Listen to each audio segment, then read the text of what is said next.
Okay, अब है उसी क्वेश्चन का सेकंड पार्ट। सेकंड पार्ट में आपको दिया एक हॉलो कंडक्टिंग स्फेयर है ऑफ रेडियस r1 इस गिवन है चार्ज की। तो मैंने इधर बना रखा है, ये आपका स्फेयर है, this is the hollow. First अंदर जो है hollow conducting sphere of radius r1, तो इसकी जो रेडियस है दैट इज r1।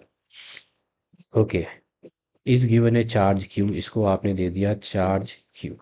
नेक्स्ट है it is surrounded by concentric conducting spherical shell.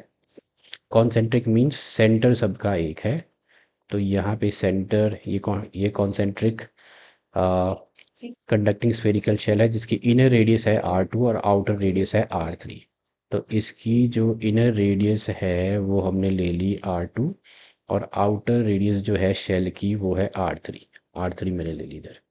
इसको मैं इधर लिख लेता हूँ r3, तो ये मैंने एरो लगा लिया इस तरह से। तो ओके, हॉलो स्फेयर की r1 जो कंडक्टिंग स्फेरिकल शेल है, इसकी इनर और आउटर रेडियस आपको r2 और r3 रिस्पेक्टिवली दे रखी है। हैविंग चार्ज -3q, तो इस पे जो चार्ज है that is -3q on the shell, this shell the charge is -3q। मैं यहाँ लिख देता हूँ दिस इज -3q, इसके ऊपर चार्ज है, या इसे लिख देते हैं -3q। ओके, फिर आपको दिया है if A point charge 2q were kept at the centre, centre पे जो चार्ज है वो 2q रखा है सेंटर पे।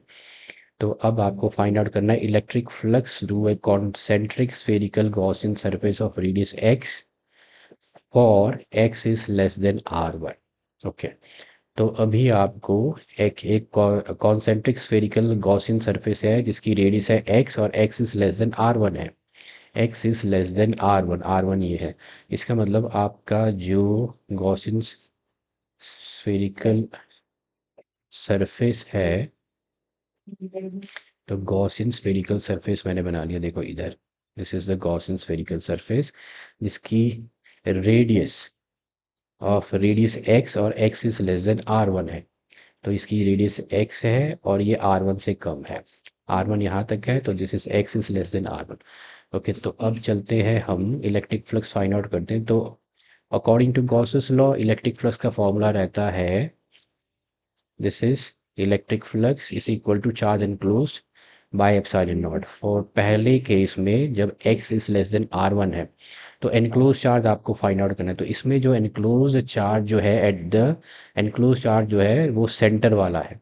तो ये जो गॉसियन सरफेस है, ये जो चार्ज एनक्लोज कर रहा है, ये जो सेंटर पे 2q चार्ज है इसको एनक्लोज कर रहा है, तो चार्ज एनक्लोज आ जाएगा 2q। तो आप यहाँ पे इलेक्ट्रिक फ्लक्स आ जाएगा charge enclosed divided by epsilon not. Charge enclosed है 2q, तो 2q बाय एप्सिलॉन नॉट है पहले केस में इलेक्ट्रिक फ्लक्स। ओके, अब हम आ जाते हैं सेकंड केस में। सेकंड केस में आपको दिया है कि जो गॉसियन सरफेस की जो रेडियस है वो r1 से कम है, r1 से बड़ी है लेकिन r2 से छोटी है। तो r1 से बड़ी और r2 से छोटी, तो मैं यहाँ पे इस गॉसियन सरफेस को हटा देता हूँ।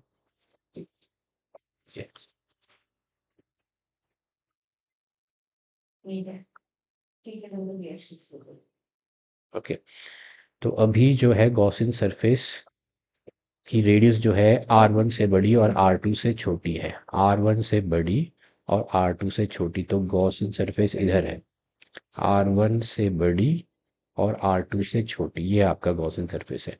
तो ये जो चार्ज एनक्लोज कर रहा है वो चार्ज एनक्लोज कर रहा है एक सेंटर वाला, और जो इस स्फेयर के ऊपर चार्ज है, तो इसने जो चार्ज एनक्लोज किया है सेंट्रल चार्ज को भी इनक्लोज कर रहा है ये, और इनर जो स्फेयर है उसको भी इनक्लोज कर रहा है, तो ये टोटल चार्ज इनक्लोज्ड है।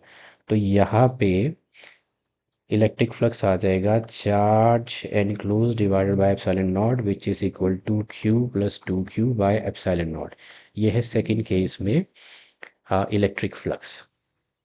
ओके, सेकंड केस का इलेक्ट्रिक फ्लक्स भी आ गया आपके पास, q plus 2q by epsilon naught. Okay, अब चलते हैं इसके नेक्स्ट पार्ट पे। अब आपको फाइंड आउट करनी है, देखो इलेक्ट्रिक फील्ड फाइंड आउट करनी, electric field at A point distant x from the centre. Okay, चलते हैं हम इलेक्ट्रिक फील्ड के लिए। तो इलेक्ट्रिक फील्ड जो है इस गिवन बाय द फॉर्मूला तो यूजिंग गॉसेस लॉ इसमें भी हम लगाएंगे।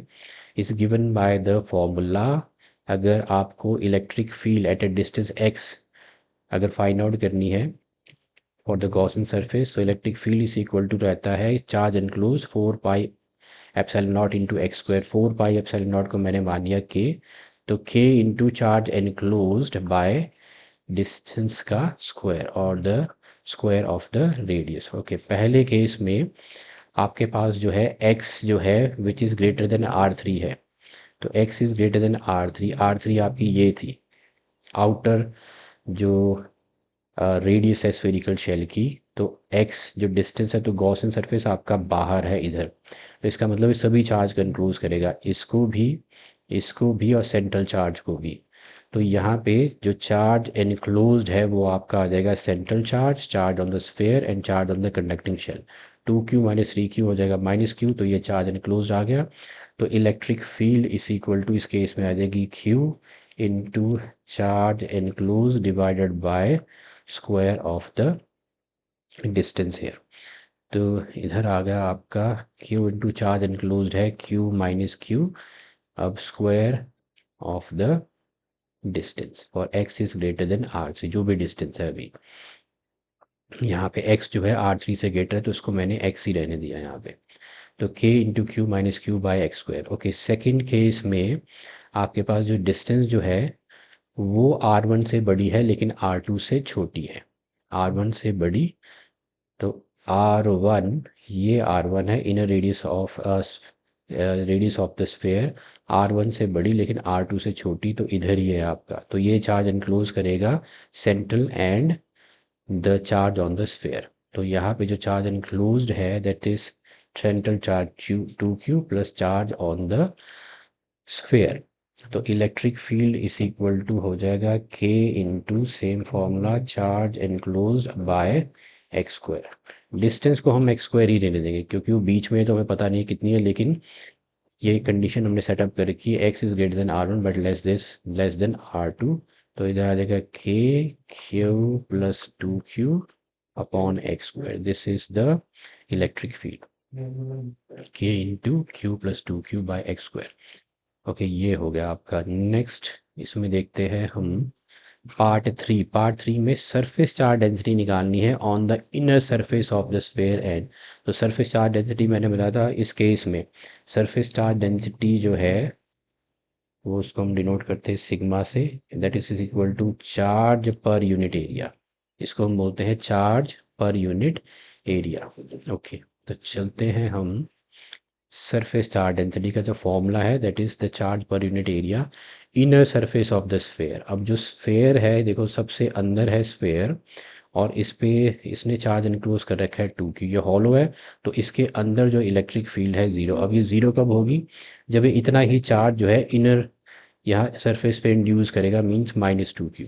तो an equal and opposite charge to the central point charge 2q जो है वो इंड्यूस हो जाएगा इनर सरफेस पे -2q, तो charge on the inner surface हो गया -2q। अब हमें लिखनी है surface charge density. Surface charge density होता है चार्ज पर यूनिट एरिया, तो चार्ज है आपका inner surface of the inner surface पे चार्ज है -2q, पर यूनिट एरिया हो जाएगा 4 पाई आर स्क्वायर। अब आर स्क्वायर हम रेडियस लेंगे स्फेयर की विच इज r1, तो इधर आ जाएगा आपका r1 का स्क्वायर, ये आ गई surface charge density on the inner surface of the sphere. इसी तरह inner surface of the shell, inner surface of the shell बीच में था आपका स्फेयर, उसके बाद ये है inner surface of the shell और ये है आउटर। तो inner surface of the shell की जो रेडियस है वो है r2, और ये जो चार्ज इंड्यूस इसके जो चार्ज इनक्लोज करेगा वो करेगा जो चार्ज स्फेयर पे है और जो सेंट्रल पॉइंट पे जो चार्ज है 2q। तो total charge inside the surface of the shell है 2q। अब इतना चार्ज ये एनक्लोज कर रहा है, इतना चार्ज इनर सरफेस, ये जो इनर सरफेस है ये रहा इनर सरफेस, ये वाला इनर सरफेस, ये चार्ज जो एनक्लोज कर रहा है वो चार्ज ये है इतना चार्ज। तो अब ये भी हॉलो है, यहाँ पे भी इलेक्ट इतना सेम चार्ज होगा इसके इनर सरफेस पे इंड्यूस हो जाएगा इक्वल एंड ऑपोजिट चार्ज। तो equal and opposite charge is induce on the inner surface of the shell, ये चार्ज इंड्यूस हो गया। तो अब मुझे लिखना है surface charge density. Surface charge density इस केस में हो जाएगी चार्ज ऑन द जो आपका inner surface of the shell है, ये inner surface of the shell है, तो मैं यहाँ पे क्यू यहाँ लेता हूँ, Q charge on the inner surface of the shell.